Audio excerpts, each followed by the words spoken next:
வாழ்க்கையே வெறுத்து போச்சு. வாழ்க்கையில எனக்கு உதவுறதுக்கு யாருமே இல்ல.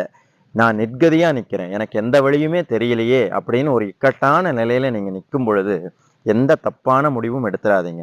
உங்களை அந்த இக்கட்டுகளிலிருந்து, அந்த பிரச்சனைகளிலிருந்து காப்பாற்றுவதற்கு ஒருவன் இருக்கிறான். அப்படிங்கிறத நீங்க முதல்ல ஞாபகம் வச்சுக்கங்க. அவன் யார் தெரியுமா? திக்கற்றவர்களுக்கு தெய்வமே துணை என்று சொல்வார்கள் கேள்விப்பட்டிருப்பீங்க. அது மாரி திக்குகள் அனைத்தையுமே தன் கட்டுப்பாட்டில் வைத்திருக்கக்கூடிய ஒரு தெய்வம் உண்டு. அவன் வேறு யாரும் அல்ல. முருகப்பெருமான் தான். நீங்க உயிர குடுத்து கத்துறன்னு சொல்லுவாங்க இல்லையா? அது மாரி அப்படி ஒரு இக்கட்டான சூழ்நிலை வரும்பொழுது, "முருகா! உன்னை இல்லாம என்னை யாரு காப்பாத்துவா? என்ன காப்பாத்த வா முருகா!" அப்படின்னு மட்டும் கூப்பிட்டு பாருங்க. ஏதோ ஒரு வடிவத்துல வந்து உங்க பிரச்சனைய கண்டிப்பா தீர்த்து வைப்பான். யாமிருக்க பயமேன்னு வந்து உங்க முன்னாடி நிற்பான். ஒன்றை மட்டும் மறந்துடாதீங்க.